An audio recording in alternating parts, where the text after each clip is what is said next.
go over the video on who is into the top 10 transfers for the 2025 college football season. So number one is a quarterback Carson Beck leaving Georgia to go to Miami. So this is the most surprising transfer to me because even a year ago, it wasn't expected that Carson Beck would play college football in 2025, and he had entered the NFL draft, but he decided to enter the transfer portal after he found out that he was only expected to go around third round after the shoulder injury that he suffered in the SEC championship game. And he was before that expected to be a top 10 draft pick. And it's not surprising that if he was going to enter the portal, that he would choose Miami because Miami had a great season last year with Cam Ward playing quarterback. Mario Cristobal did a great job with him, and they're offering at Carson Beck $4 million to play football there this coming season, and he's also from around there. I saw, uh, but it's surprising that he would not play football at Georgia if he was going to stay in college because Georgia, is such a good football program. And this is really a gift for Miami because, they're losing Cam Ward, who's probably going to be the number two overall pick in this year's NFL draft. And now they're probably not going to take much, if any, of a step back at quarterback. And I know I've picked at Carson Beck on my channel when he was throwing a lot of interceptions. And I know I've called him a statue. And it is true that he was struggling with interceptions for a while this past season, and he's not very good at running around. But when he has time in the pocket, he is a very good quarterback, and he can pick apart a secondary. And in the ACC, with all those terrible defenses, he could put up similar numbers to what Cam Ward did, and possibly even win the Heisman Trophy. But that is if he's the same quarterback after this injury, because some players aren't the same as they were before after suffering an injury. And this shoulder injury turns out to be more severe than it appeared to be on TV. So he had surgery for it recently, and I saw he's not expected to be able to throw again until March, and he might miss part of or all of their spring practice. But he took a step back last season because I think Georgia losing Brock Bowers was the reason for it. But he still had a good year. He had in 12 and a half games 3,485 yards and threw 28 touchdown passes and completed 64.7% of his passes and averaged 7.8 yards per throw. But his interception number did double from what it was in 2023, in 2024. And his yard per throw average went down 1.7, and his completion percentage went down 7.7. And he will need some good wide receivers, and Miami is losing all of their good ones from this past season, and he will need a good offensive line, or he could still uh, struggle.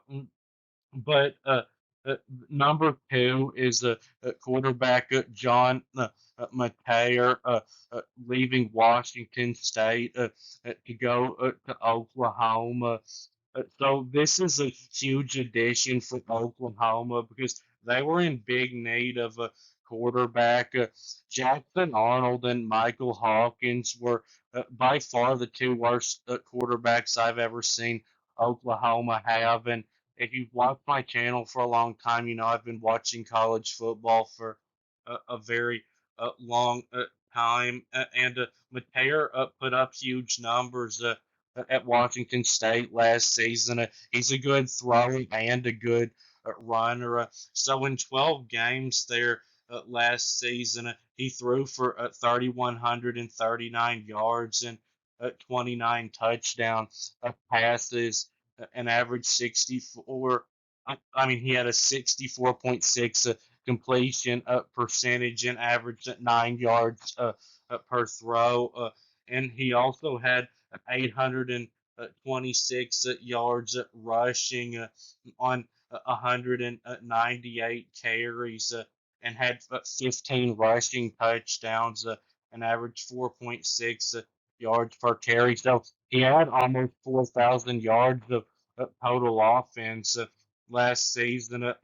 Now, I realize that Washington State didn't play a full Power Four schedule last season, and he's not likely to have as good of numbers as he did last season at Washington State, playing in the SEC. But he's a huge upgrade over what Oklahoma had this past season.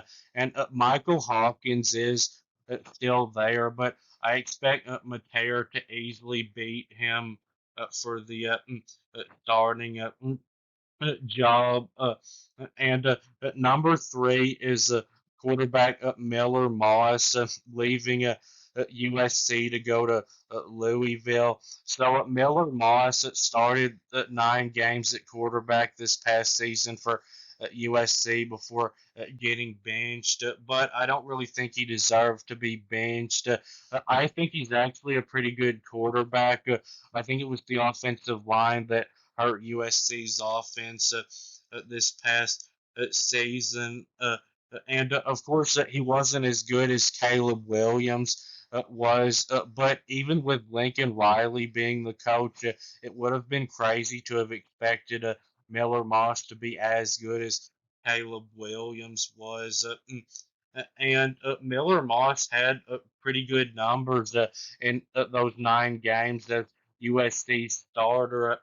He threw for 2,555 yards and 18 touchdown passes and completed 64.4% of his passes and averaged at 7.1 yards per throw. And in the ACC, which is such a weak conference, if he has a good offensive line, he could possibly put up huge numbers. And number four is Bear Alexander, leaving at USC to go to Oregon, a defensive lineman. And five is Emmanuel Pregnon, an offensive lineman, leaving USC to go to Oregon. So with 4 and 5, you can probably see what I mean when I've said before that Dan Lanning is very much focused on the line of scrimmage because he got two really good players, both from USC. So Bear Alexander has shown in his college career that he's not very loyal. This is his third team. He started his college career at Georgia in 2022, and he left them because the USC gave him a huge money offer.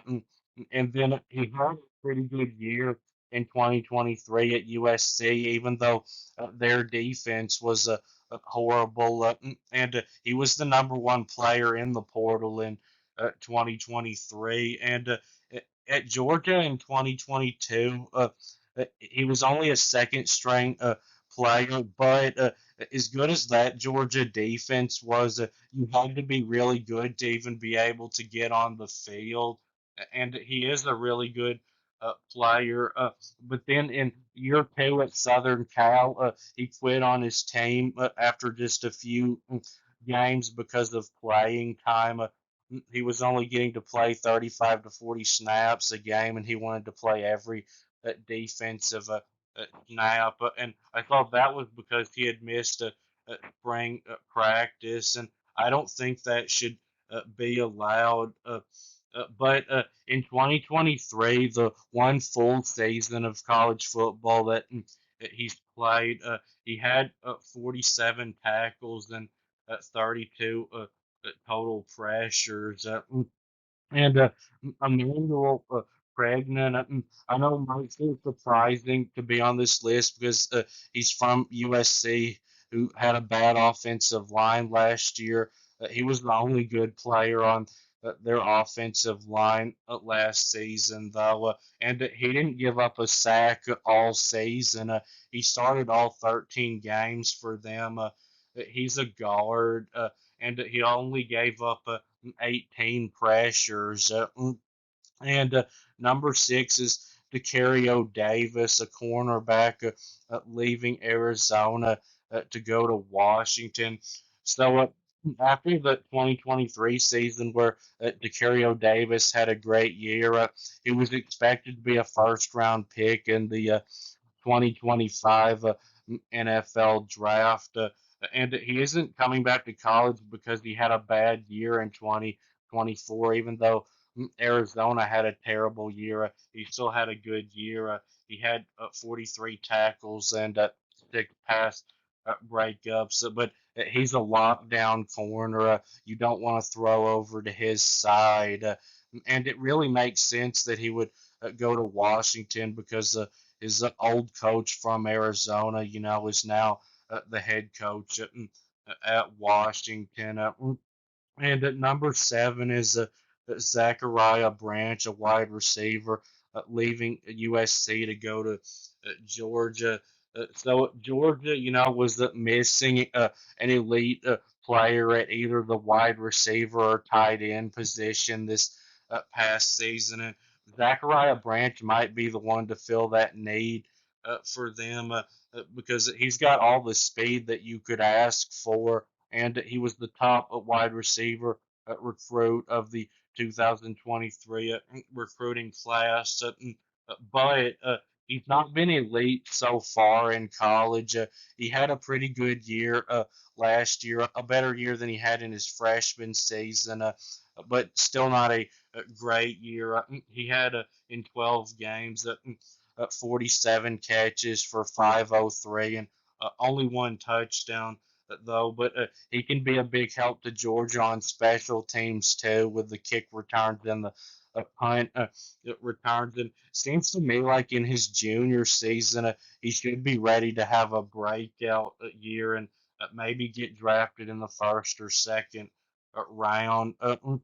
And number eight is Justice Haynes, a running back, leaving Alabama to go to Michigan. So this is a huge addition for Michigan because they're very much a running team, and they lose their top two running backs from this past season. And I think Justice Haynes will be their starting running back this coming season. And he'll probably be 1,000 yard rusher at Michigan.